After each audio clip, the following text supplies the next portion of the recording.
नमस्कार दोस्तों, आप सभी का स्कॉलर कैंपस में स्वागत है। तो आज आपको यहाँ पे पीछे दिखाई दे रहा होगा एक बड़ा ही अच्छा सा एक कार्टून यहाँ पे लगाया गया है। तो इसको देख करके आपको समझ आ रहा होगा कि हम किस बारे में बात कर रहे हैं। तो यहाँ पे हमारा जो टॉपिक चल रहा था सिंपल इंटरेस्ट, हम उसी में आगे उसको प्रोसीड कर रहे हैं कुछ नए क्वेश्चंस के साथ और कुछ अच्छे क्वेश्चंस के साथ। तो चलिए आइए स्टार्ट करते हैं आज हम। चलिए, तो यहाँ पर आपके सामने पहला क्वेश्चन आ गया है। इस क्वेश्चन में ये बोला गया है the ratio of principal and amount is 10:11 in a certain time, it will become 20:23 after 10 years, find the rate of interest. तो इस सवाल के अंदर हमें जो है कुछ रेशियो दिया गया है प्रिंसिपल का और अमाउंट का कुछ टाइम के लिए। तो यहाँ पर हम इस सवाल को किस प्रकार से करें, तो आइए स्टार्ट करते हैं। तो यहाँ पर हमको रेशियो दिया गया है 10:11।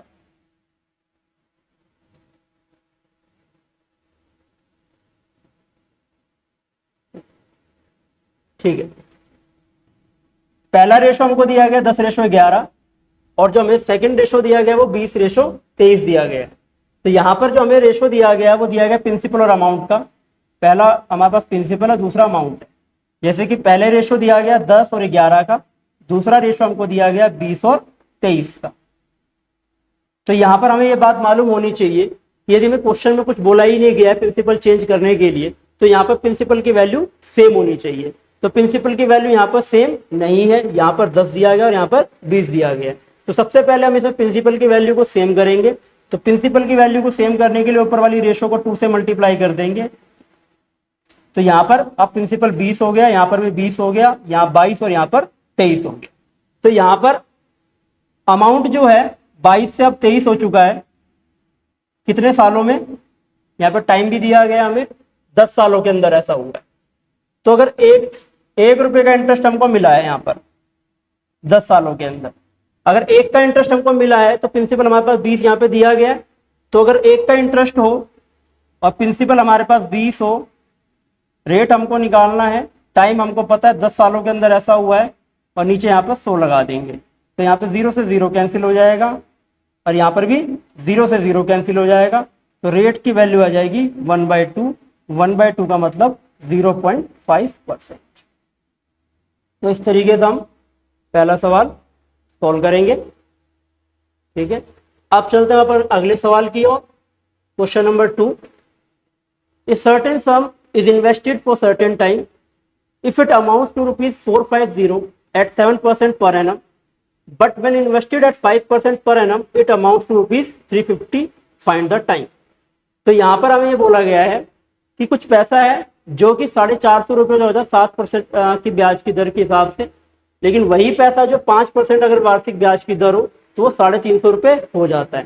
तो इस क्वेश्चन में हमको टाइम फाइंड करना है। तो इसके लिए यहाँ पर जो है एक फॉर्मूला है A2 - A1 upon A2 R2 minus में A1 R1 इंटू में 100। इस फॉर्मूले को हम जैसे ही इसमें पुट करेंगे तो हमारे पास यहाँ पे ऊपर से आएगा 450 माइनस 350, यानी कि ऊपर आ जाएगा 100 और नीचे भी आ जाएगा 100। नीचे से जैसे ही मल्टीप्लाई करेंगे यहाँ पे 350 को हमें किससे करना पड़ेगा, 5 से करना पड़ेगा, और 450 को हमें 7 से करना पड़ेगा।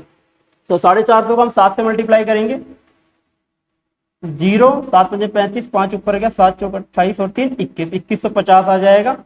ठीक है, इसी तरीके से 350 को 5 से मल्टीप्लाई करना हमको, 0 5 और 2 5 15 17। तो इसका जो डिफरेंस आएगा वो हमको नीचे लगा देना है यहाँ पर। ठीक है, तो नीचे जैसे हम इसमें डिफरेंस यहाँ पर लगाएंगे,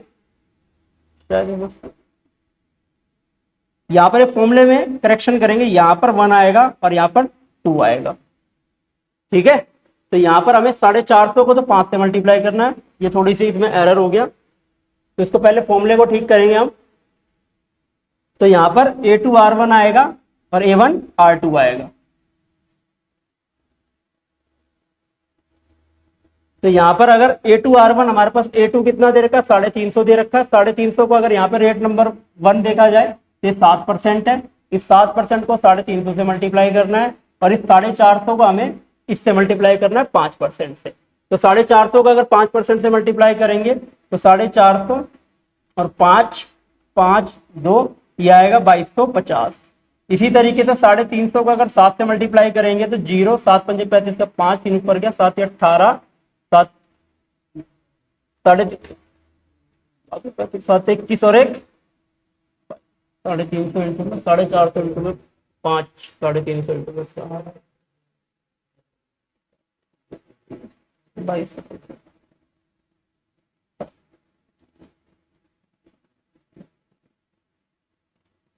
2450 आएगा। तो दूसरा हमारा मल्टीप्लाई 2450 आएगा। तो ये 2450 आने के बाद यहाँ पर इसका डिफरेंस हम चेक कर पा रहे हैं, यहाँ पे 200 का डिफरेंस है हमारे पास, तो ये 200 ही नीचे लगेगा यहाँ पर। तो यहाँ पे ये इससे कट जाएगा तो यहाँ पे पास 2 आ जाएगा और 2 से 100 को काटेंगे तो हमारा आंसर 50 साल आ जाएगा। तो इसके लिए इसका सॉल्यूशन काफी लेंथी है, तो इसके लिए हम ये फॉर्मूला याद रखें तो ये हमारे लिए ज्यादा बेटर है। A2 माइनस A1 अपॉन में A2 R1 माइनस में A1 R2 इंटू में 100, ये फॉर्मूला आपको पता होना चाहिए। ठीक है, तो अब अपने अगले सवाल की ओर चलते हैं। अब हमारे पास क्वेश्चन नंबर 3 आ रहा है।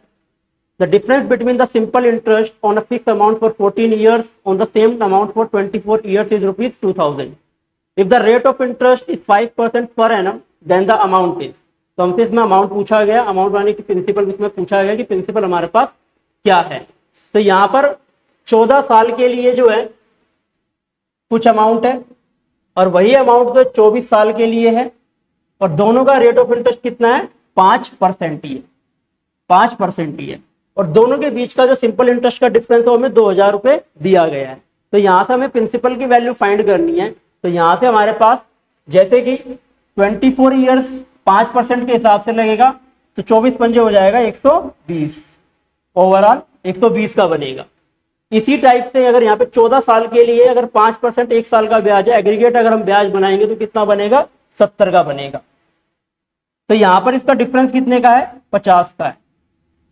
अब ये 50 का डिफरेंस हमें दे रखा है किसके बराबर है 2000 के बराबर है।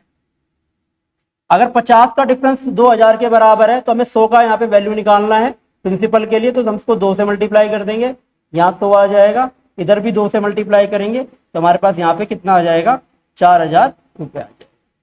तो इस तरीके से हमारा आंसर यहाँ पर 4000 रुपये क्वेश्चन नंबर 3 का हो गया। ठीक है जी। तो यहाँ पर हमें क्वेश्चन के अंदर 14 साल का डिफरेंस 5% के हिसाब से और 24 साल का डिफरेंस जो है यहाँ पर 5% के हिसाब से निकालना था। क्योंकि हमें यहाँ पर सिंपल इंटरेस्ट का डिफरेंस दे रखा है तो हम सीधे सीधे यहाँ पर एग्रीगेट ब्याज बना करके इस क्वेश्चन को कर सकते हैं। ठीक है जी। चलिए अपन अगले सवाल की ओर चलते हैं। Question number 4, A sum was invested at simple interest x% per annum for 2.5 years. Had it been invested at x plus 3% for the same time, it would have fetched ₹585 more. यानी कि कुछ पैसा है जिनको 2.5 साल के लिए इन्वेस्ट किया जाता है x% की रेट ऑफ इंटरेस्ट पर। अगर उसी अमाउंट को जो है 3% की रेट ऑफ इंटरेस्ट बढ़ाने के बाद इन्वेस्ट किया जाए तो उसमें 585 रुपए उसको ज्यादा मिलेंगे as a interest. The simple interest on the same time for 5:4/3 years at 10% per annum etch. अब उसी अमाउंट पर हमें इतने टाइम के लिए 10% के हिसाब से हमें उसमें बताना है कितना सिंपल इंटरेस्ट हमको मिलेगा। तो सबसे पहले तो हमें इसमें प्रिंसिपल निकालना पड़ेगा। प्रिंसिपल निकालने के बाद जो है हम इस क्वेश्चन में आगे इंटरेस्ट निकाल पाएंगे। तो यहां पर अगर देखा जाए तो यहां पर 3% जो है ब्याज की दर बढ़ रही है। पहले x% था, अब यहां पर x plus 3% हो रहा है।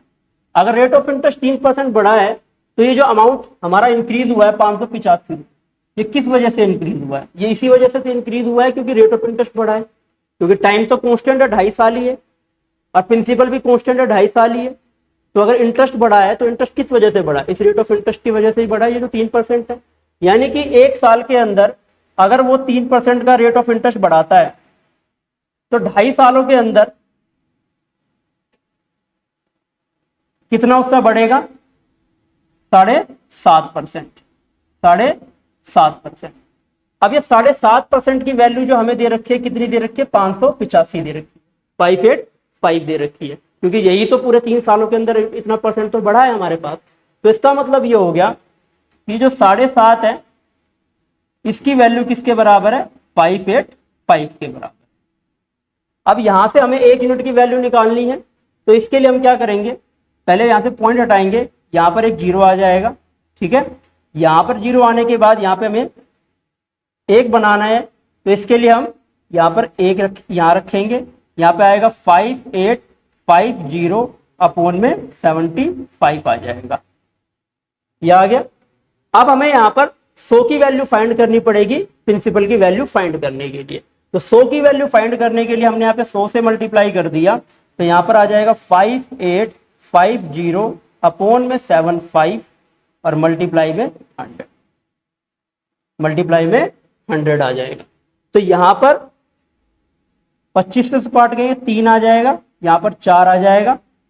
3 से अगर ये कट रहा है तो देखिए 3 एकम 8 5 13 5 18 कट रहा है, 3 एकम 3 2 और 8 3 निम 27 और 3 पंजे 15, यहाँ पे आ जाएगा 1950 आ जाएगा और गुणा में 4 आ जाएगा। अब 1950 को 4 से गुणा कर देंगे, तो 1950 को 4 से गुणा करते तो 0 आएगा, 5 चौक 20 का 0 यहाँ पे आएगा, 2 ऊपर जाएगा, 9 चौक 36 और 2 38 का 8, 3 ऊपर चला जाएगा, 4 एकम 4 और 3 7800। यानी कि जो प्रिंसिपल था वो 7,800 रुपए था। अब इस 7,800 रुपए पर हमें 10% के हिसाब से इतने टाइम के लिए इंटरेस्ट फाइंड करना है। तो 7,800 रुपए पर अगर इतने टाइम के लिए हमें 10% के हिसाब से इंटरेस्ट फाइंड करना है, तो यहाँ पे 7,800 रुपए हमारा प्रिंसिपल हो गया, रेट ऑफ इंटरेस्ट 10% है, और टाइम हमें बताया गया 5 सही 4/3 साल है। यानी कि इसको अगर हम सिंप्लीफाइड फॉर्म में करेंगे 5 4 3 5 15 और 4 19/3 आ जाएगा, 19/3 आ जाएगा। अब यहां से हम इसको कैंसिल करेंगे, 3 से इसको काटेंगे, 3 दूनी 6 और ये 6 2600 गुणा 10 और गुणा 19। जैसे आप 19 को 26 से गुणा करोगे, ठीक है, नीचे इसके 100 भी आएगा, 2 0 से 2 0 यहाँ पे कैंसिल हो जाएगा।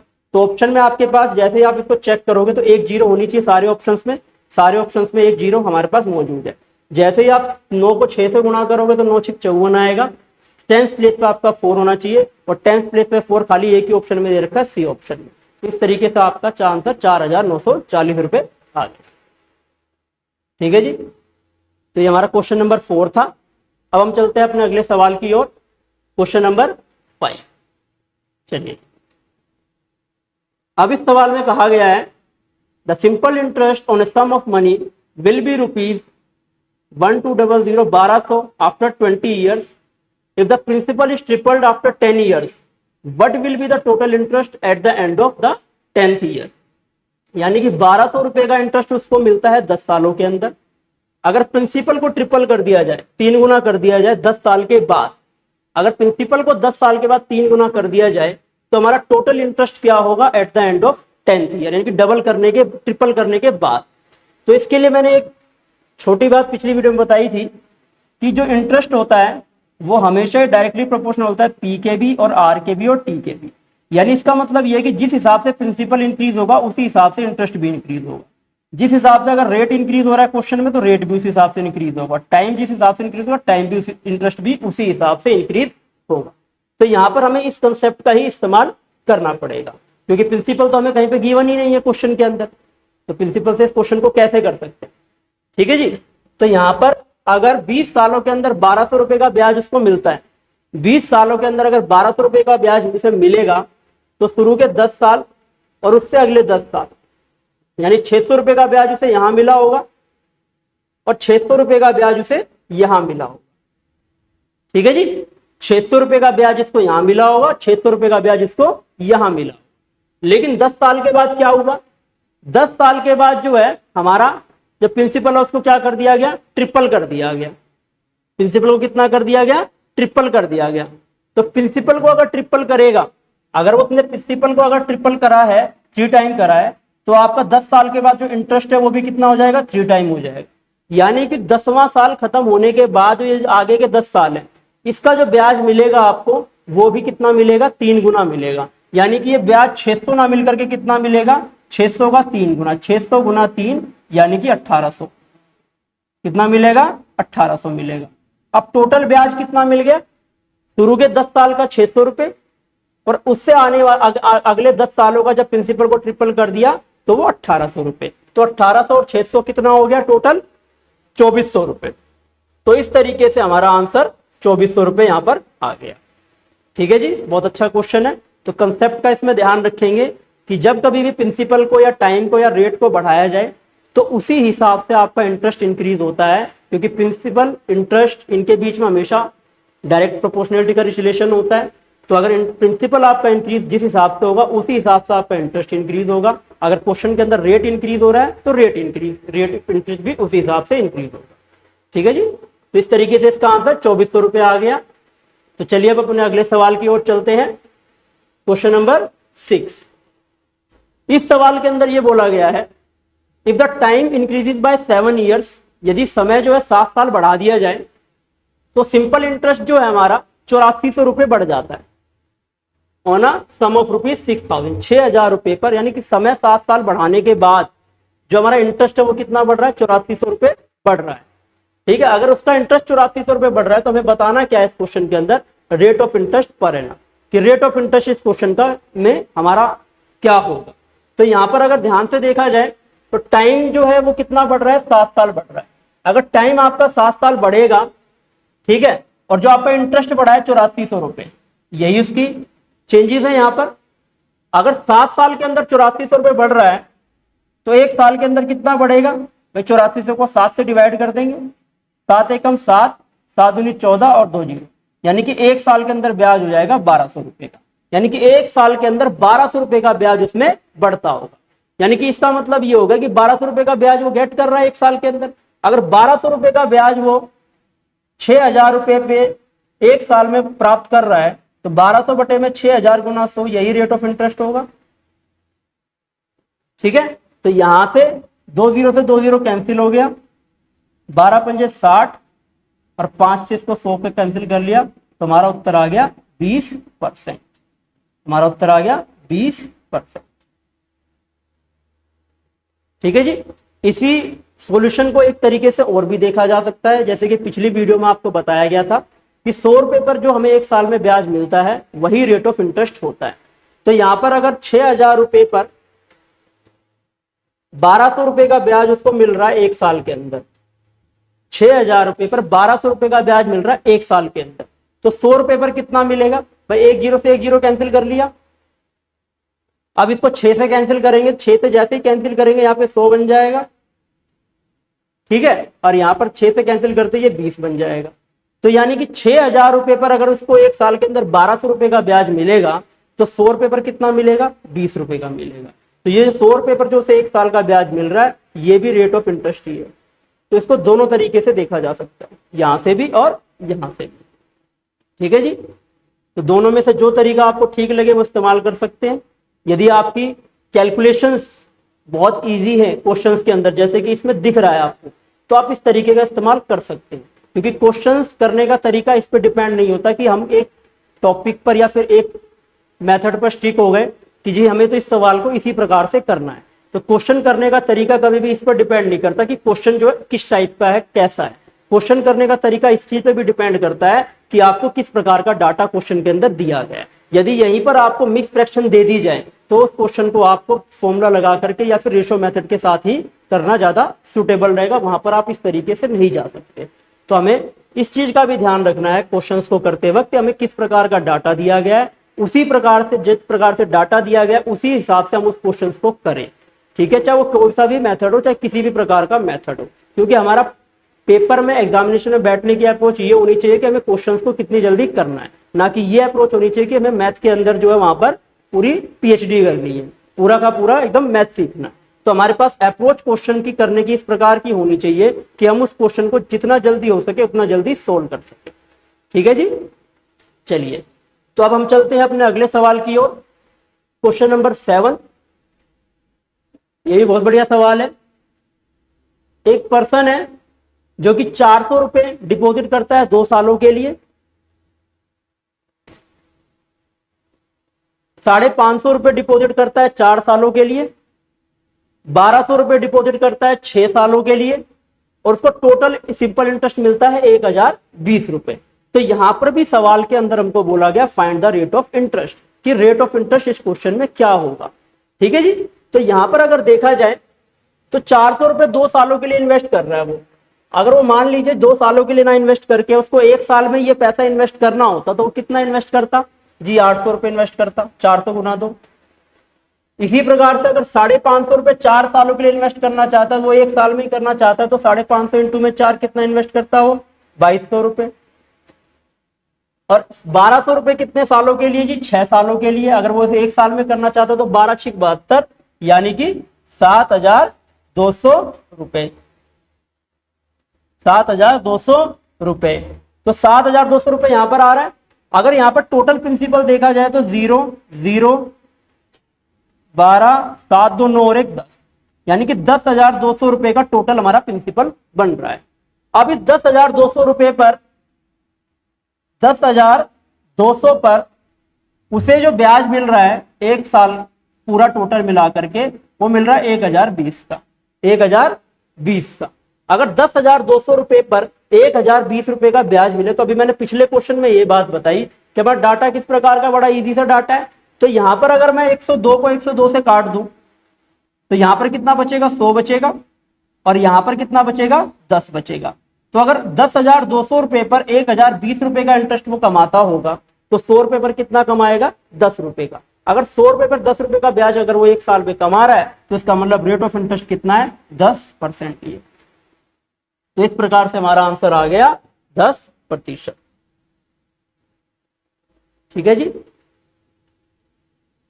अब चलते हैं अपने अगले सवाल की ओर, क्वेश्चन नंबर 8। इस सवाल में हमको यह बोला गया है कि if the simple interest on a certain sum of money for 3 years at the rate of interest of 12.5% is ₹3,500 less than the principal, find the sum and the principal. Sum and the principal, ये principal की जगह पे कर लेना interest, हमें interest निकालना है। इस यहाँ पर इंटरेस्ट कितना मिला, एक तो प्रिंसिपल निकालना है, दूसरा हमें इंटरेस्ट निकालना है। तो यहाँ पर जो हमें रेट ऑफ परसेंट दिया गया वो 12.5% दिया गया, 12.5% दिया गया। तो 12.5% की फ्रैक्शन क्या होती है, 12.5% की फ्रैक्शन होती है 1/8। कितना होता है 1/8। ठीक है जी। अब इस 1/8 में ये जो 8 नीचे लिखा हुआ है ये तो प्रिंसिपल है, और जो ऊपर 1 लिखा हुआ है वो 1 साल का इंटरेस्ट है। तो यानी कि ये 8 जो नीचे लिखा हुआ है ये तो क्या है प्रिंसिपल है, और ये ऊपर जो 1 आया ये 1 साल का इंटरेस्ट है, 1 साल का ब्याज है। ठीक है जी। तो प्रिंसिपल तो देखो सिंपल इंटरेस्ट में हमेशा कांस्टेंट ही होता है, तो प्रिंसिपल 8 रुपए है। ठीक है। और 1 साल का ब्याज अगर 1 है तो हमें यहाँ पे कितने साल के लिए बोला है 3 साल के लिए बोला है। अगर 1 साल का 1 होगा तो 3 साल का कितना होगा जी 3 होगा। 3 साल का कितना होगा 3 होगा, यानी कि 3 साल के अंदर 8 रुपए, तो 8 का प्रिंसिपल है तो 3 का क्या है ब्याज है। अब क्वेश्चन में ये बोला गया है 3500 रुपए कम है प्रिंसिपल से, इंटरेस्ट जो है वो 3500 रुपए कम है प्रिंसिपल से, यानी इसका मतलब ये है कि इन दोनों का जो डिफरेंस है 5, इस 5 की वैल्यू हमें दी गई है सवाल में 3500। 5 की वैल्यू कितनी दी गई है 3500। अगर 5 की वैल्यू 3500 है तो इसका मतलब ये है कि 1 की वैल्यू कितनी हो गई 700। 1 की वैल्यू 700 हो गई। अगर 1 यूनिट की वैल्यू 700 है तो 8 यूनिट की वैल्यू कितनी हो जाएगी 8 गुना 700, यानी कि 5600, और 7 इंटरेस्ट कितना हो जाएगा 3 गुना 700, यानी कि 2100। यानी कि इस सवाल के अंदर 5600 रुपए तो हमारा सम है या फिर प्रिंसिपल है, और 2100 रुपए हमारा इंटरेस्ट है। तो यहाँ पे 5600 और 2100, ए ऑप्शन हमारा आंसर हो गया। ए ऑप्शन हमारा आंसर हो गया। तो इस सवाल के अंदर आपने यहाँ पर यह देखा कि जैसे ही रेट ऑफ परसेंट जो है आपको कुछ इस प्रकार का दिया गया है जहां पर आपको फ्रैक्शन में ब्रेक करने के अलावा कोई ऑप्शन नहीं बचता, तो वहां पर आप इसी प्रकार के मेथड का इस्तेमाल कीजिए। ठीक है। और जहां पर आपको डाटा थोड़ा सा इजी दिया जाए तो वहां पर आप फॉर्मूले से भी क्वेश्चन को कर सकते हो। तो डिपेंड करता है हमें डाटा किस प्रकार का क्वेश्चन के अंदर दिया गया है। अब आता है हमारे पास क्वेश्चन नंबर 9। इसमें यह बोला गया है कि 10,000 रुपए जो है 2 पार्ट में इस तरीके से तोड़े गए हैं कि फर्स्ट पार्ट को 5% पर एनम के हिसाब से और सेकंड पार्ट को 6% पर एनम के हिसाब से जो है एसआई रिसीव दिया गया है, और जो एसआई यानी कि सिंपल इंटरेस्ट जो रिसीव किया गया है वो 5% पर जो दिया गया था वो 76.50 रुपए 50 ज्यादा है SI on the sum given at 6% in 1 year. Find the sum lent at 6% per annum. तो यहाँ पर 10,000 रुपए को इस प्रकार से ब्रेक किया गया है कि 5% और 6% पर दिया गया, और दोनों के बीच का जो एसआई का डिफरेंस है वो कितना दिया गया है, 76.50 रुपए दिया गया। तो यहाँ पर इस सवाल को करने के लिए हम क्या करेंगे, सबसे पहले जो 10,000 रुपए हमें दिए गए हैं, इस 10,000 में से एक पार्ट एक्स हो जाएगा और दूसरा पार्ट 10,000 माइनस एक्स हो जाएगा। इस वाले पार्ट को 5% के हिसाब से दिया गया और इस वाले पार्ट को 6% के हिसाब से दिया गया ब्याज पर। ठीक है, और कितने सालों के लिए हमारे पास, ये 1 ईयर के लिए, 1 साल के लिए। टाइम का कोई इतना बड़ा रोल इसमें नहीं है, यानी कि अब x इंटू 5 और बटे में 100, क्योंकि एक अगर टाइम मल्टीप्लाई करोगे तो वो तो इतना ही रहेगा। और यहां पर आ जाएगा हमारे पास 10,000 माइनस एक्स इंटू में 6 और अपॉन में 100, और इन दोनों का डिफरेंस हमें दिया गया 76.50। तो यहां से अगर आप एलसीएम लोगे तो यहाँ पे एलसीएम आएगा 100, ये 100 उधर जाकर के कितना हो जाएगा मल्टीप्लाई, तो बन जाएगा 7,650। 7,650 यहाँ से कितना है 5x है, ये माइनस अंदर जाएगा प्लस का 6x हो जाएगा, तो 6x और 5x कितना हो जाएगा 11x हो जाएगा। यानी कि इक्वेशन जो बन के आएगी भाई की 11x यहाँ से आएगा और यहाँ पे 6 इंटू में 10,000 6,000, ये माइनस के अंदर जाएगा तो हो जाएगा माइनस का 60,000, ये हो गया। और इज इक्वल टू में हमारे पास कितना हो गया 100 मल्टीप्लाई जाके 7650 हो गया, 7650 हो गया।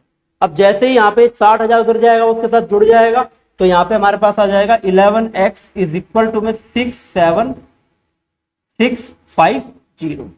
तो यहाँ से इसको अगर हम सॉल्व करेंगे तो x की वैल्यू आ जाएगी 11 6 66, 11 एकम 11, 11 पंजे 55 और 6,150, 6,150। यानी कि जो ये वाला 5% वाला पार्ट है इस पर कितना पैसा दिया गया है 6,150 रुपए।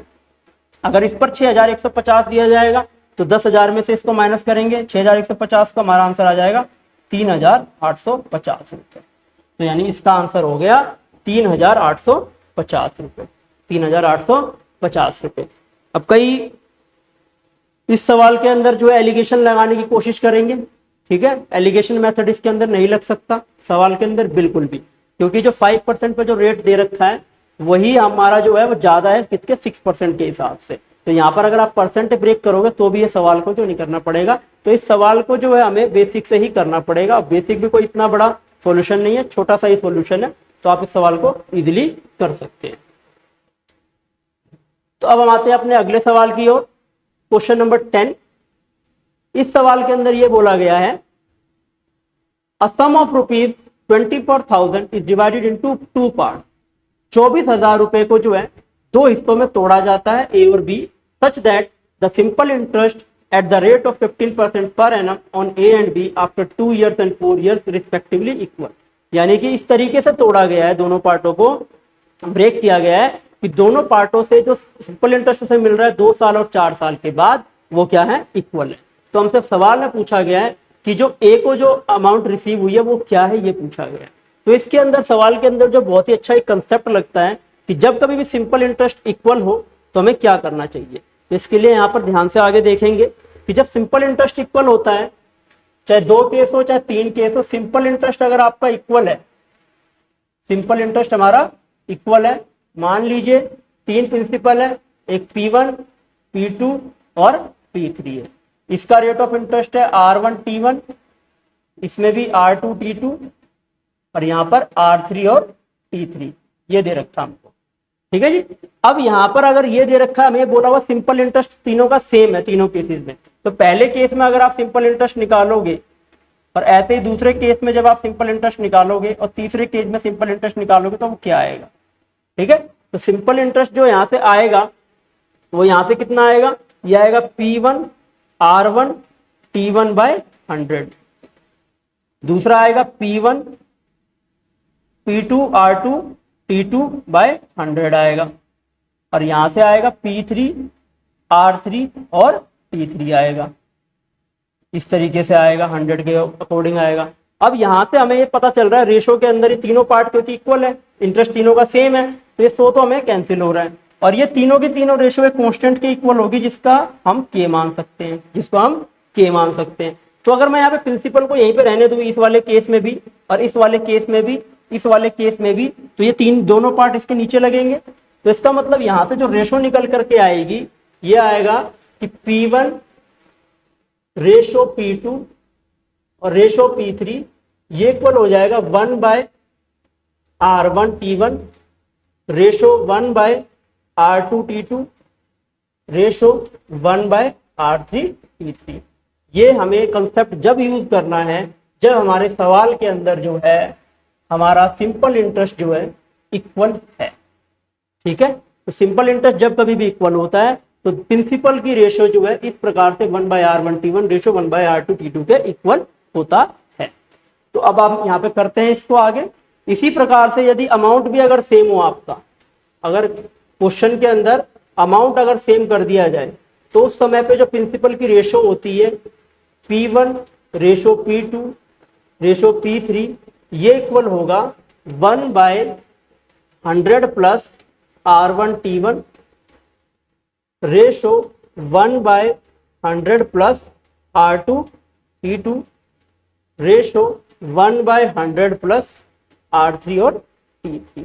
ये तीनों ही दोनों की दोनों चीजें बहुत इंपॉर्टेंट है और ये हमारे एग्जामिनेशन पॉइंट ऑफ व्यू से बहुत इंपॉर्टेंट है और कई बार एग्जाम में इसके बारे में पूछा गया है, तो इसको हम अच्छे तरीके से सीख लेंगे। डेरिवेशन जो हमें दी गई है एक सिंपल इंटरेस्ट की है और एक अमाउंट की है। सिंपल इंटरेस्ट अगर इक्वल होता है तो P1 P2 और P3 की रेशो इस प्रकार से इक्वल होती है, अगर अमाउंट आपका सेम है तो 100 प्लस R1T1 हो जाता है, ठीक है जी।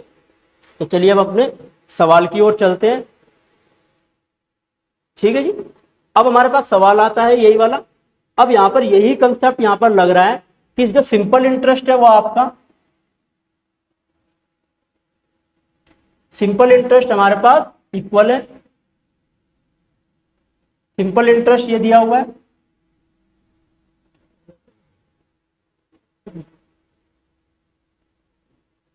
सिंपल इंटरेस्ट इक्वल है, ठीक है। अगर सिंपल इंटरेस्ट इक्वल है तो यहाँ पे भी वही कंसेप्ट लगेगा कि दो पार्ट है, दोनों के लिए प्रिंसिपल ही एक तरीके से वो, यानी कि P1 ratio P2 is equal to में क्या होगा 1/R1T1 रेशो 1/R2T2 के इक्वल होगा, ठीक है जी। अब यहाँ पर 1/R1 रेशो नंबर 1 कितना हमारे पास 15%, दोनों की रेशो 15% ही है, तो यहाँ पर आ जाएगा 15 इंटू में 2 आ जाएगा पहले पार्ट में क्योंकि 2 सालों के लिए, और जो दूसरा पार्ट है आपका वो आ जाएगा वो भी 15% पे 4 सालों के लिए, वो 4 साल हो जाएगा, ठीक है। तो यहाँ पे 15 से 15 कैंसिल हो रहा है, 4 ऊपर, यहाँ पे 2 एकम 2, 2 दूनी 4 आ रहा है, तो यहाँ से ये 2 इधर चला जाएगा तो ये बन जाएगा 2 रेशो, यानी कि जो दोनों पार्टों का ए और बी का जो पार्ट है उनका जो रेशो है वो कितना है 2 और रेशो 1 है। ए और बी का रेशो कितना 2 रेशो 1 है।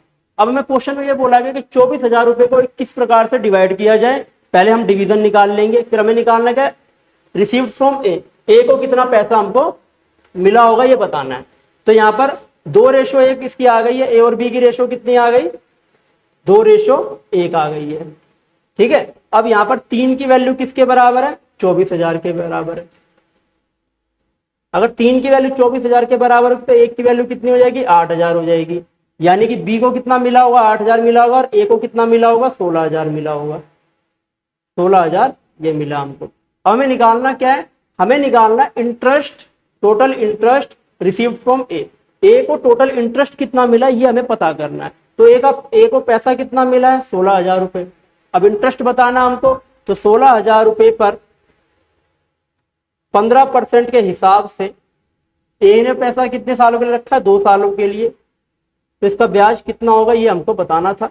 2 0 से 2 0 कैंसिल हो जाएगा, 2 0 से 0 कैंसिल हो जाएगा, 15 दूनी 30, ठीक है, और यहाँ पर आ जाएगा 16 3 48, तो हमारा आंसर आ गया 4,800 रुपये, ठीक है जी।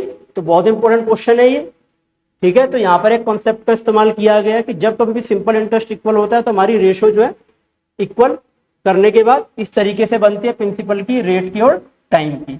ये आपको ध्यान रखना है ताकि आप सवाल में इसको इस्तेमाल कर सको। जब दोनों की रेशो बन जाएगी तो रेशो निकलने के बाद हम उसको इक्वल इक्वल डिस्ट्रीब्यूट कर देंगे। तो एक की वैल्यू 8,000 आ जाएगी, तो उसके बाद हमें 16,000 रुपये पर इंटरेस्ट प्राप्त करना है, तो 16,000 रुपये का इंटरेस्ट हम आराम से निकाल सकते हैं।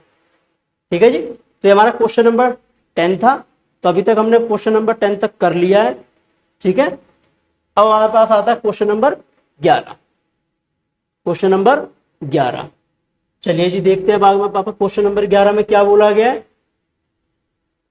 Aman invested an amount of rupees 4500 at the simple interest of 2:1/2% per annum and another amount at the simple interest of 5% per annum. The total interest earned at the end of 1 year on the total amount invested becomes 3:1%. Find the total amount invested. ठीक है जी। Question में ये बोला गया है कि अमन ने जो है 4,500 रुपए जो है सिंपल इंटरेस्ट 2.5% के हिसाब से लगाए हैं, 4,500 रुपए 2.5% पे लगाए हैं 4,500 रुपए। एक दूसरा अमाउंट है जिसके बारे में नहीं पता, उसको पे सिंपल इंटरेस्ट की रेट ऑफ परसेंट है 5% है, और उसको एक साल के आखिर में टोटल मिला करके कितना इंटरेस्ट मिला है, ओवरऑल 3.5% के हिसाब से मिला। तो हमें बताना है कि टोटल अमाउंट उसने कितना इन्वेस्ट किया था, ये हमको बताना है। तो इस सवाल के अंदर हमारे पास दो पार्ट है, एक फर्स्ट पार्ट है और एक सेकेंड पार्ट है। जो फर्स्ट पार्ट है उस पर 2.5% के हिसाब से, और जो सेकंड पार्ट है उस पे 5% के हिसाब से, और दोनों को मिलाकर के जो उसे ब्याज मिल रहा है वो कितना मिल रहा है, 3.5% मिल रहा है। तो यहां पर एलिगेशन लगा करके हम सबसे पहले उन दोनों पार्टों की रेशो निकाल लेंगे। तो यहां पर जैसे ही हमने 5 में से 3.5 माइनस किया, 5 में से 3.5 माइनस करेंगे तो कितना बचेगा, 1 सही 1/2 यानी कि 3/2, और 3.5 में से 2.5 माइनस करेंगे तो कितना बचेगा, 1 बचेगा। ठीक है, तो यहां से कितना आ जाएगा, 3/2 आ जाएगा, और यहां से कितना आएगा, 1 आएगा। तो रेशो आ जाएगी 3:2, 3:2 आ जाएगी, यानी कि पहले पार्ट में के 3 हिस्से और सेकंड पार्ट के 2 हिस्से, 2 पार्ट इसके। अब हमें निकालना क्या है, हमें दिया क्या गया है, हमें दिया ये गया है कि जो 2.5% पे लगाया गया था ना, उसमें अमाउंट था 4,500 रुपए, और हमसे टोटल अमाउंट पूछा गया है। तो इसका मतलब 3:2 है। ये वैल्यू 3 की वैल्यू कितनी दे रखी है, 4500 दे रखी है। ठीक है, अगर 3 की वैल्यू 4500 है तो इसका कितना गुना हो जाएगा, 1500 गुना हो जाएगा। ठीक है, अब यहां पर 3 और 2 कितना हो जाएगा, 5 हो जाएगा। ठीक है, टोटल अमाउंट निकालना हमको, तो 5 को हम 1500 से गुना कर देंगे क्योंकि एक यूनिट की वैल्यू 1500 है। तो हमारा आंसर आ जाएगा 7,500 रुपए, 7,500 रुपए। ठीक है जी। तो इस सवाल के अंदर हम एलिगेशन लगा सकते हैं क्योंकि इस सवाल के अंदर हमें यह मालूम है कि यहाँ पर पहले पार्ट का रेट ऑफ इंटरेस्ट कितना है, सेकंड पार्ट का कितना, total aggregate rate of interest हमारे को क्या दिया गया है। तो यहाँ पर इस सवाल को एलिगेशन से बेस्ट मेथड से नहीं किया जा सकता। सबसे इजी और सबसे सिंपलेस्ट मेथड इस सवाल के अंदर यही है। ठीक है जी। अब आता है हमारे सामने क्वेश्चन नंबर 12। इसमें यह बोला गया है कि आर्या और सोनू इन्वेस्टेड ₹4200 और 5600 for 4 years and 3 years respectively. Arya जो है 4200 रुपए इन्वेस्ट करता है, कितने सालों के लिए जी, 4 सालों के लिए, और सोनू इन्वेस्ट करता है 5600 रुपए 3 सालों के लिए। ठीक है, if the total simple interest received by both of them is ₹3456, यदि दोनों से ही टोटल इंटरेस्ट उसे 3,456 रुपए प्राप्त हो रहा है, और ratio of rate of interest between them is 3:5, और उनके बीच की जो रेट ऑफ इंटरेस्ट है उनका रेशो कितना दे रखा है, 3:5 दे रखा है। तो हमें यह बताना है क्वेश्चन में कि आर्या ने कितना पैसा इन्वेस्ट किया होगा। ठीक है जी। तो यहाँ पर हिंदी में क्वेश्चन को थोड़ा करेक्ट कर लेंगे, यहाँ पे 3,456 है, 6,912 की जगह। ठीक है, तो 4200 रुपए 4 सालों के लिए, 4200 रुपए 4 सालों के लिए लगाता है। रेट ऑफ इंटरेस्ट कितना हो जाएगा, पहले वाले का रेट ऑफ इंटरेस्ट कितना है, 3:5 दे रखा है, तो हम 3:5 को हम लिख सकते हैं यहाँ पे 3x है। ये हमारा पहले से प्राप्त रेट ऑफ इंटरेस्ट है। दूसरे से कितना मिलेगा, 5600 इंटू में 3, और रेट ऑफ इंटरेस्ट कितना हो जाएगा 5x, और बटे में कितना आ जाएगा 100 आ जाएगा। और इज इक्वल टू हमारे पास आ जाएगा 3,456, क्योंकि इन दोनों से टोटल इंटरेस्ट कितना मिल रहा है, 3,456 रुपए मिल रहा है हमको। ठीक है जी। अब यहाँ पर 2 जीरो से 2 जीरो कट जाएंगे, 2 जीरो से 2 जीरो कट जाएंगे, तो यहाँ पर आ जाएगा 4 3 12, 42 को 12 से गुणा कर लेंगे, तो यहाँ 4 8 2 और 4 4 10 और 1 504 आ जाएगा। तो यहाँ से आ जाएगा 504x आ जाएगा। प्लस में यहाँ पे 5 3 15 और 15 को 56 से गुणा करना, हमें 15 को 56 से गुणा करते हैं,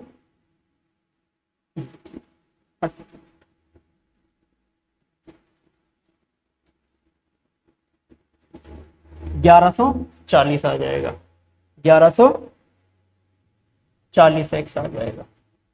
यहाँ पे आ जाएगा इज इक्वल टू में कितना है, 3456 है।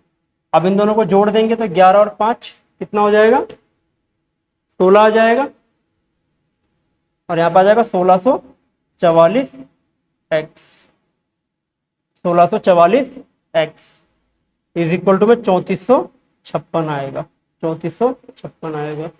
तो यहाँ पर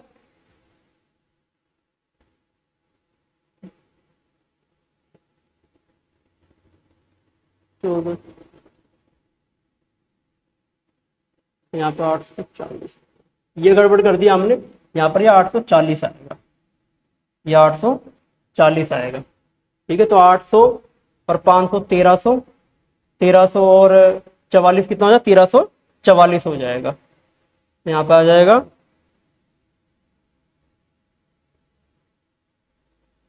800 500 13 1344x आएगा ये। ठीक है जी, 1344x आ जाएगा हमारे पास। तो 1344x की वैल्यू कितनी आ रही है हमारी, 3456 आ रही है। तो यहां से x की वैल्यू कितनी आ जाएगी,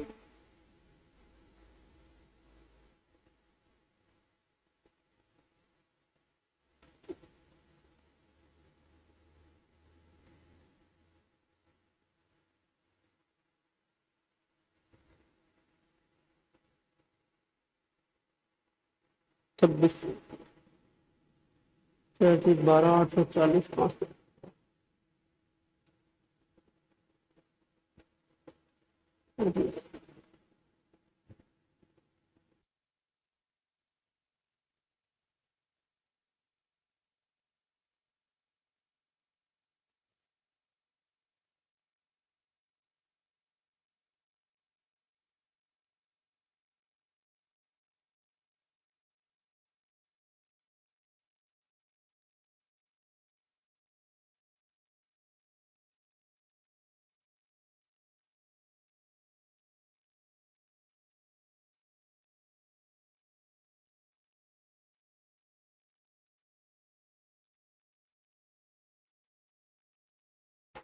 इस सवाल के अंदर जो है थोड़ी यहाँ पर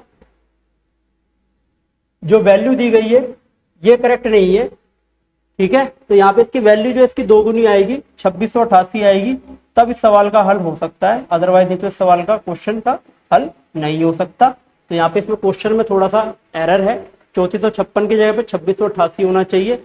तब यहाँ से x की वैल्यू कट के जो हमारी 2 आएगी, जब x की वैल्यू 2 आ जाएगी तो यहाँ पर हमारा आंसर x की जगह पे जैसे हमने यहाँ पे 3 इंटू में 2 रखा तो हमारा आंसर 6% बन पाएगा।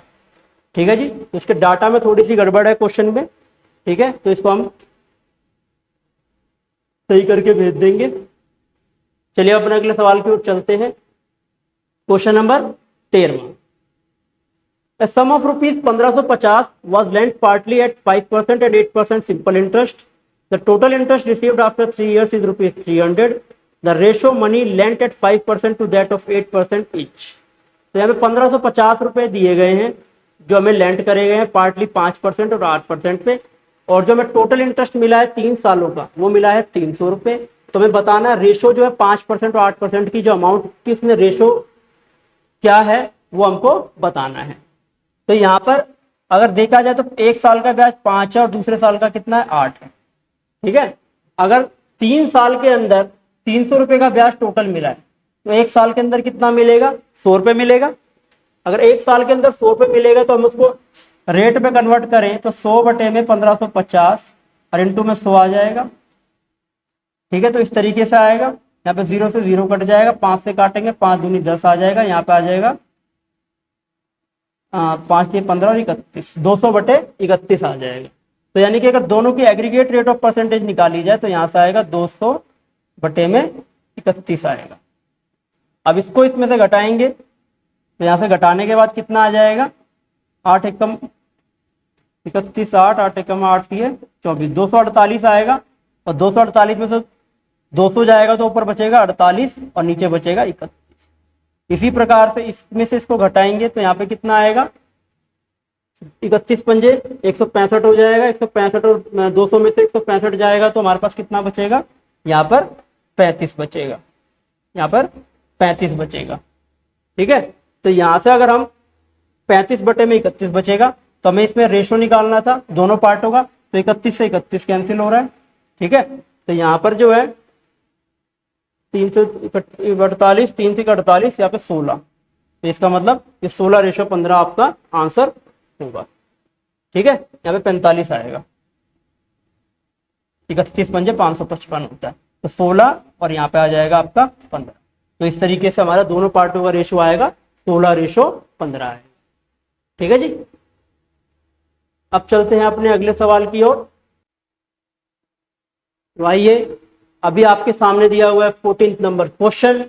ये आपने देखा ही होगा, इस प्रकार का लोन आप लोगों ने कहीं ना कहीं सुना भी होगा कि लोन क्या होता है।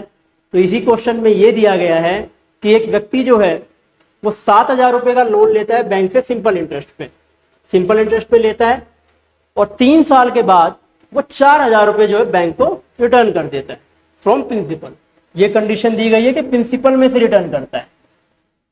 अगले 2 साल बाद 4,350 रुपए देने के बाद वो अपना का पूरा हिसाब किताब बैंक से चुकता कर देता है। ठीक है जी, तो यहां पर अगर देखा जाए सवाल के अंदर तो उसने टोटल पैसा कितना दिया है, 4,000 रुपए बैंक को पहली बार में दिए हैं और दूसरी बार में 4,350 रुपए दिए। ये टोटल उसने दिया है 8,350 रुपए। और उसने बैंक से लिया कितना था, 7,000 रुपए लिया था। अगर बैंक से 7,000 रुपए वो ले रहा है और 8,350 रुपए वापिस कर रहा है तो इंटरेस्ट कितने का है जी, 1,350 रुपए का, 1,350 रुपए का। ठीक है जी, अब यहां पर 7,000 रुपए पर जो ब्याज लगा है वो तो शुरू के 3 सालों के लिए लगा है, क्योंकि 3 साल बाद ही तो उसने 4,000 रुपए रिटर्न करे हैं उसको। तो यहां पर 7,000 रुपए पर जो ब्याज लगा है वो लगा है 3 सालों के लिए। रेट परसेंट हमको नहीं मालूम है। और 3 साल के बाद 4,000 रुपए का प्रिंसिपल में तो वापस कर देता है। तो वापस करने के बाद अब कितना बचा, 3,000 बचा प्रिंसिपल। तो 3,000 रुपए पर अगले 2 सालों के लिए आर की दर से लगाता है। ठीक है जी, तो ये हमारी कंडीशन बन गई। अब यहां पर 2 0 से 2 0 कैंसिल हो गया, यहां पर भी 2 0 से 2 0 कैंसिल हो गया। 7 या 42, 7 या 21 यानी कि यहां से 210 आर आ जाएगा आपका। और यहां से आपका 30 दूनी 60 यानी कि 60 आर आ जाएगा। और ये हो जाएगा बराबर 1,350 के, बराबर 1,350 के। तो यहां से 270 आर हो गया। 270 आर की वैल्यू आ गई 1,350 के equal.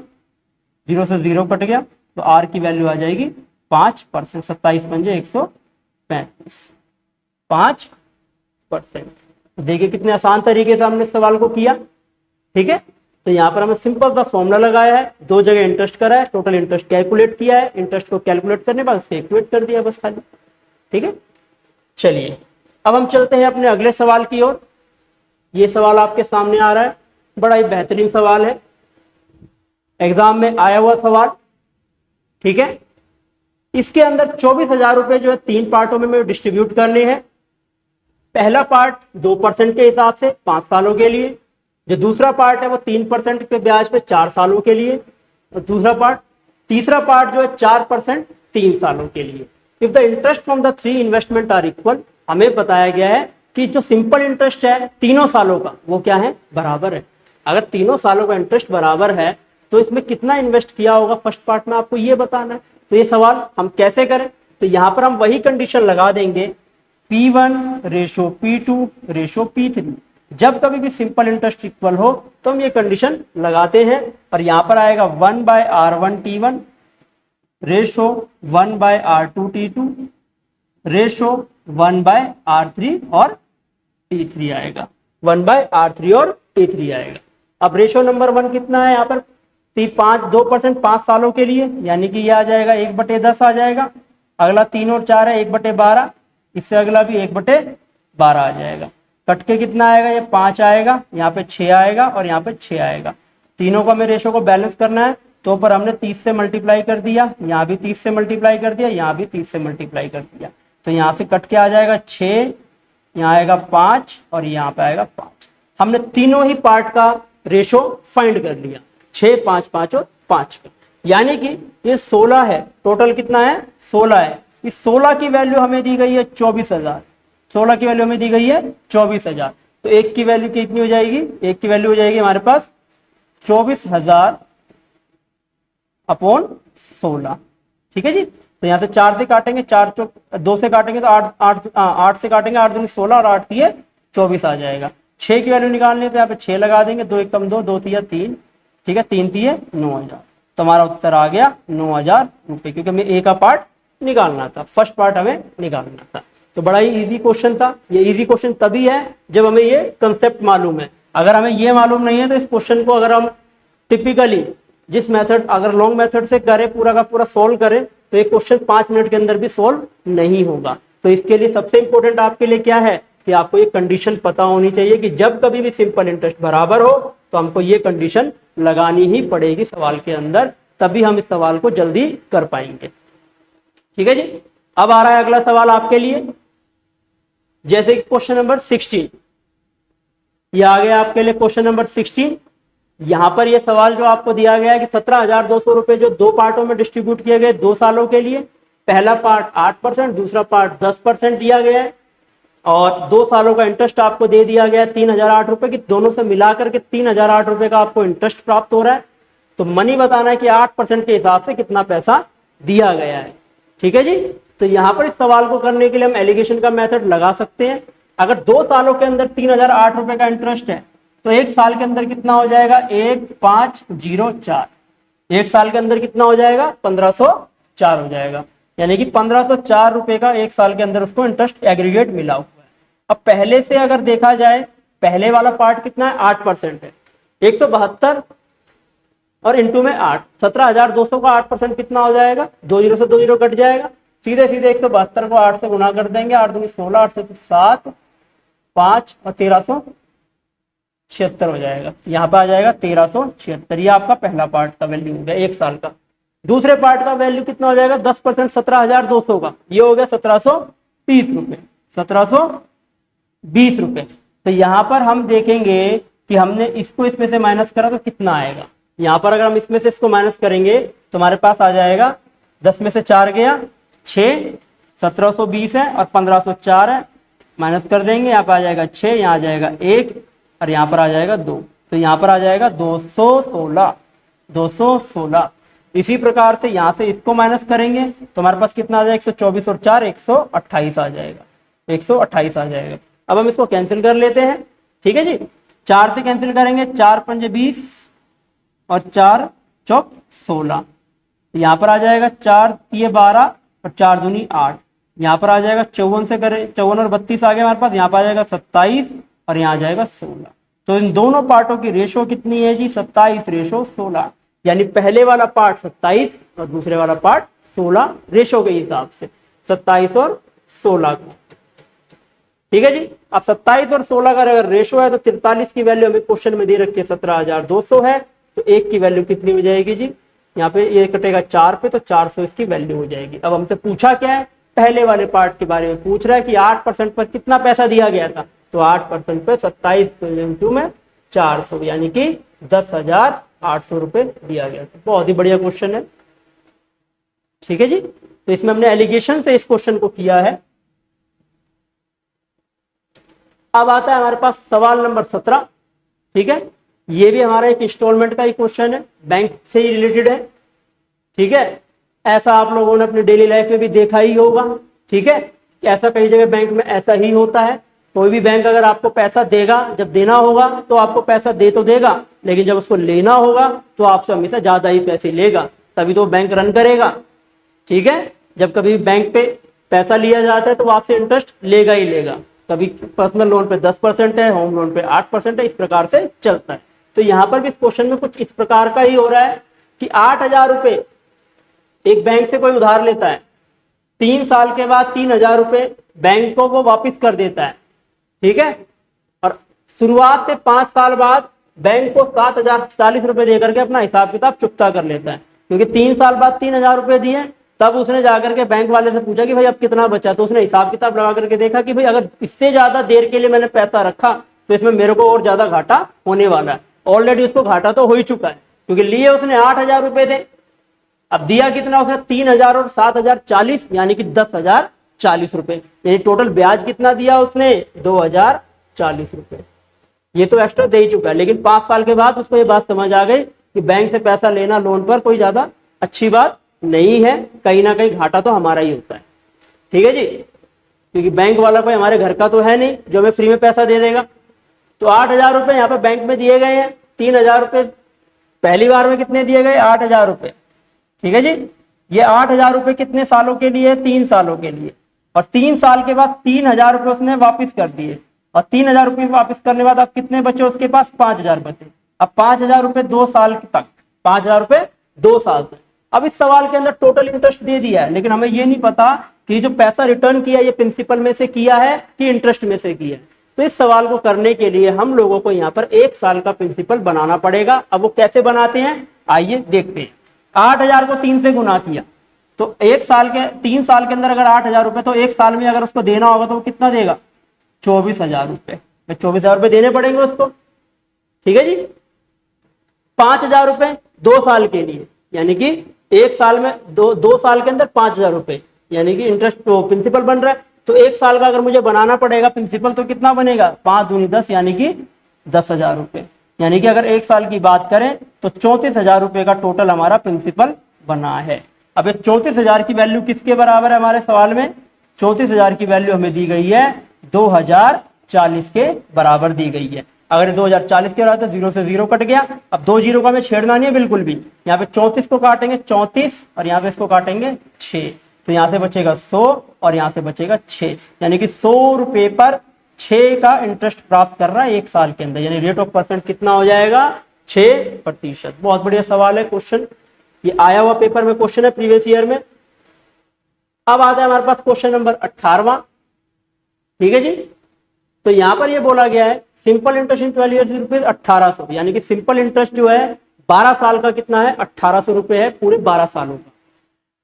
If the SI initial principal amount is increase by 20% and 16 सही 2/3% आफ्टर एवरी 4 ईयर, यानी कि 12 सालों के लिए इंटरेस्ट 1,800 रुपए है और हर 4 साल बाद रेट ऑफ इंटरेस्ट बढ़ा देता है वो, यानी कि 20% और दूसरी बार में 16 सही 2/3%। इस बात के बारे में हम पहले से ही जानते हैं कि इंटरेस्ट किससे डायरेक्टली प्रोपोर्शनल है, रेट ऑफ इंटरेस्ट से भी, टाइम से भी और प्रिंसिपल से भी। यानी इसका मतलब यह है कि यदि अगर हमारा रेट ऑफ इंटरेस्ट बढ़ रहा है तो उसी हिसाब से हमारा इंटरेस्ट भी बढ़ेगा, सिंपल इंटरेस्ट भी इंक्रीज होगा। तो यानी अगर यहाँ पे देखा जाए तो 4 साल के 3 हिस्से किए गए, इस 4 साल के 3 हिस्से किए गए, 1,800 रुपए का इंटरेस्ट उसको मिल रहा है, यानी कि हर साल कितना 600 और 600 रुपए का इंटरेस्ट उसको प्राप्त हो रहा है। अब दूसरे जैसे ही 4 साल खत्म हुए तो क्या हुआ, इस साल में उसने 20% का इंटरेस्ट बढ़ा दिया, यानी कि 1/5 उससे ज्यादा मिलेगा। अब 1/5 600 का कितना होता है 120, यानी कि 600 जो मिल रहे थे अब उससे 120 और ज्यादा मिलेंगे। फिर उससे अगले 4 साल बाद फिर दोबारा उसने क्या किया 16 सही 2/3%, यानी कि 1/6 बढ़ा दिया, यानी कि इसका मतलब 100 यहाँ पर आ गया। अब टोटल इंटरेस्ट कितना हो गया 600, 1200, 1800, 1800, 1900, 1900 और 120, 2,020 रुपए, 2,020 रुपए। तो देखिए यहाँ पर हम इन सवाल को किस तरीके से क्या इस सवाल में हम प्रिंसिपल तक पहुंच पाते, कभी भी नहीं पहुंच पाएंगे। प्रिंसिपल तो इसमें हम निकाल ही नहीं सकते, पॉसिबल ही नहीं है, सीधे सीधे इंटरेस्ट ही निकालना पड़ेगा और इस रिलेशन का यूज करना पड़ेगा, इन कंसेप्ट का यूज करना पड़ेगा, ठीक है जी। अब हमारे सामने आता है सवाल नंबर 19। अब यहाँ पे सवाल नंबर 19 को देखिए, बड़ा ही बेहतरीन क्वेश्चन है। इस सवाल में यह बोला गया है कि 5,000 रुपए को 2 पार्टों में डिस्ट्रीब्यूट किया गया सिंपल इंटरेस्ट पर। पहला पार्ट इतने सालों के लिए इस रेट ऑफ इंटरेस्ट से, दूसरा पार्ट इतने सालों के लिए इस रेट ऑफ इंटरेस्ट से, और जो पहले पार्ट से इंटरेस्ट प्राप्त हो रहा है वो डबल है किसका सेकंड पार्ट का। ठीक है जी, first part is double the simple interest second part, यानी कि इंटरेस्ट फर्स्ट पार्ट का और इंटरेस्ट सेकंड पार्ट का अगर ये 1 है तो ये कितना है 2 है। तो हमने भी कंसेप्ट पढ़ा कि सिंपल इंटरेस्ट अगर इक्वल होता है तो हम रेशो का फॉर्मूला वो P1 ratio P2 1/R1 T1 लगा सकते हैं, लेकिन यहाँ पे इंटरेस्ट तो सेम नहीं है। तो अभी ऐसी कंडीशन में हम क्या करें, अब इस सवाल को हम कैसे करें?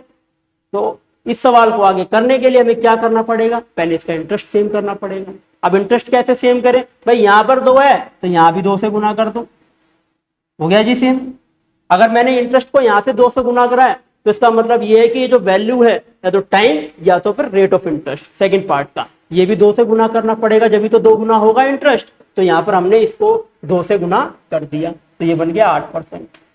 तो सबसे पहला काम हमने सवाल में ये कर दिया। अब क्योंकि हमें मालूम है कि P1 ratio P2 is equal to होता है R2 ratio T2 ratio R1 और T1 का, ये अपोन इनवर्स में होता है, मैंने बस इधर से इधर कर दिया इसको। अब R2 T2 कितना है, R2 कितना है, रेट नंबर 2 कितना है 8 है, टाइम कितना है जी 4 दूनी 8 3 11 11/4 है। R1 कितना हमारे पास 6 थी 18 और 2 20 20/3 है, और टाइम नंबर 1 कितना दिया गया 5 चौक 20 और 1 21/5 है, ये कितना है 21/5 है। अब रेशो कितना आ रहा है यहाँ से 11 2 5 4 3 7 2 1 कम 2 2 दूनी 4, तो यहाँ से रेशो आ रहा है कट के 11 रेशो 14 बन गया जी रेशो दोनों पार्टों का सिंपल इंटरेस्ट को इक्वल करके। ये इंटरेस्ट को इक्वल करने वाला रेशो बन गया। अब 25 की वैल्यू किसके बराबर है 5000 के बराबर है। 25 की वैल्यू किसके बराबर हो जाएगी जी 5000 के बराबर, क्योंकि टोटल वैल्यू कितनी दे रखी है 5000 दे रखी है, तो एक की वैल्यू कितनी हो जाएगी जी 200 हो जाएगी। अब हमसे सवाल में पूछा क्या गया, डिफरेंस पूछा गया दोनों पार्टों का, तो दोनों पार्टों के बीच में रेशो का डिफरेंस कितने का है 3 का है। अगर रेशो का डिफरेंस 3 का होगा तो 3 की वैल्यू निकालनी है, तो 3 की वैल्यू हो जाएगी 200 गुना 3 यानी कि 600 रुपए। 600 रुपए ये हमारा आंसर आ गया 600 रुपए। बहुत ही बेहतरीन सवाल है, पिछले साल के पेपर में आए हुए क्वेश्चन है। ठीक है जी, और इससे शॉर्ट सॉल्यूशन इस सवाल का शायद और नहीं हो सकता, तो इस सवाल को हम बहुत अच्छे तरीके से करा है और आप भी इसकी प्रैक्टिस कीजिए। अब हमारे सामने आता है क्वेश्चन नंबर 20। ठीक है जी, इस क्वेश्चन के अंदर जो है बंटवारा किया गया है धनराशि का, जैसा कि जनरली हम लोग देखते भी हैं, कोई भी पिता हो उनके जो अगर 2 पुत्र हैं तो उनको उनके बीच में बंटवारा करना ही पड़ता है, और कोई भी बंटवारा करेगा तो किस प्रकार से करेगा कि भाई दोनों को बराबर बराबर मिल जाए, आगे जाके कोई लड़ाई झगड़ा ना हो। तो इस क्वेश्चन में भी कुछ इसी प्रकार से हुआ है। अब देखिए कि कैसे क्या हुआ है इस क्वेश्चन के अंदर। 37,500 रुपए फादर के पास है, वो अपने 2 बेटों में डिवाइड करना चाहता है, एक की उम्र है 12 साल और एक की उम्र है 14 साल, यानी एक बड़ा भाई और एक छोटा भाई है। So that when they attain the maturity at the age 18, जब उनकी उम्र 18 साल हो जाती है तो दोनों को सेम अमाउंट मिलता है, दोनों को सेम अमाउंट मिलता है। कितने परसेंट पे 5% के सिंपल इंटरेस्ट पे। Find the sum allotted at present to each. तो हमारे पास यहाँ पूछा गया है कि दोनों को कितना कितना पैसा दिया गया है, ये हमको निकालना है। ठीक है जी, तो बड़ा ही बढ़िया क्वेश्चन है। ठीक है जी, सबसे पहले हम इस सवाल को ऑप्शन से एक बार टैकल कर लेते हैं। जब कभी भी 2 पार्ट ऐसे डिस्ट्रीब्यूट किए गए हो और दोनों ही पार्टों की वैल्यू आपको दे दी जाए सवाल के अंदर, तो आप जोड़ करके देख लो कहाँ 37,500 बन रहा है, क्या यहाँ 37,500 बन रहा है, नहीं बन रहा, 18 18 36 होता है। क्या यहाँ 37,500 बन रहा है, क्या इसके अंदर बन रहा है, इसके अंदर भी नहीं बन रहा, इसके अंदर बन रहा है, इसके अंदर भी नहीं बन रहा, यानी आंसर तो केवल बी ही है। आंसर तो केवल बी ही है। अगर चारों के चारों ऑप्शन में टोटल 37,500 बन रहा होता तो आगे इसको सोल्व करते हैं। ठीक है, कल को ऐसा भी हो सकता है। तो सबसे पहले ऐसे क्वेश्चंस के अंदर हम ऑप्शन से चेक कर लेंगे कि ऑप्शन हमारे पास क्या क्या दिए गए हैं। ठीक है, ऑप्शन में पहले टोटल करके देख लिया, भाई यही बन रहा है 37,500, यही आंसर है हमारा। ठीक है, अब इस सवाल को करे कैसे। अब इस सवाल के अंदर जो है अमाउंट जो है सेम हुआ है, हमारे पास अमाउंट क्या सेम हुआ है, अमाउंट सेम हुआ है। अगर अमाउंट सेम होता है तब हमारे पास क्या फॉर्मूला बनता है, क्या रिलेशन बनता है प्रिंसिपल और रेशो, प्रिंसिपल रेट और टाइम का 1/100 plus R1 T1 ratio 1/100 plus R2 और T, ये हमारा रिलेशन बनता है। ठीक है जी, अब यहाँ पे R1 T1 कितना है भाई, रेट जो है वो तो सेम ही है 5% है, बस साल का फर्क है, क्योंकि छोटा बेटा 12 साल का है तो उसको 18 साल तक पहुंचने में कितना टाइम और लगेगा, 6 साल और लगेगा, यानी कि 5 साल का इंटरेस्ट 6 सालों के लिए। इसी प्रकार से दूसरा बेटा जो उसका बड़ा वाला बेटा है उसको भी 5% के हिसाब से, क्योंकि वो 14 साल का 18 साल तक पहुंचने में उसको कितना समय और लगेगा, 4 साल और लगेगा, 4 साल के लिए। तो यहां से सॉल्व करने के बाद यहां से आएगा 1/130 और यहां से आएगा 1/120, 0 से 0 कट जाएगा, यहाँ पे आ जाएगा रेशो 12:13, यानी दोनों प्रिंसिपल के बीच में जो रेशो है वो कितने का है, 12 और 13 का है। अब हमसे पूछा क्या गया है, हमसे पूछा गया है कि भाई दोनों को कितना कितना पैसा मिला है। तो यहाँ पर 12 और 13 यानी कि 25 की वैल्यू किसके बराबर हो जाएगी, 37,500 के, 37,500 के।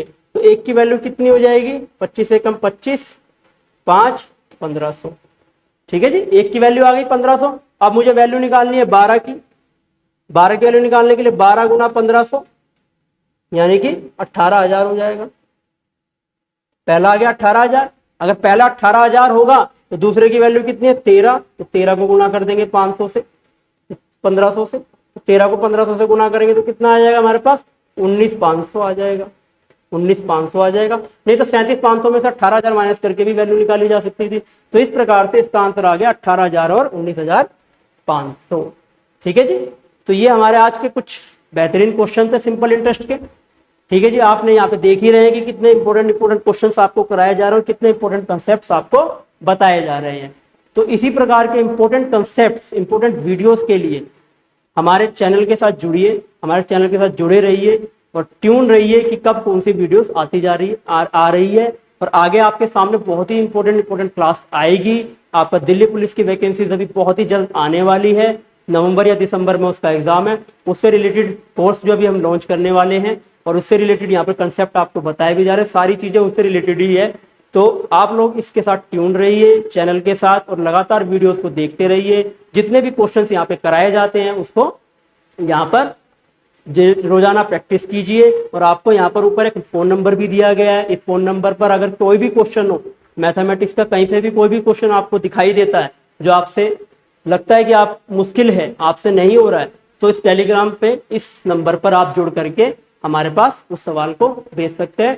हम उसका बहुत ही जल्द जो है सोल्यूशन करके, बेहतरीन सोल्यूशन करके आपके पास वापस रिवर्ट करेंगे। ठीक है जी, तो आगे इंपॉर्टेंट वीडियोस के लिए, आने वाले सेशंस के लिए हमारे साथ जुड़े रहिए स्कॉलर कैंपस के साथ। तो आपका बहुत बहुत धन्यवाद आज की क्लास के लिए। Thank you very much.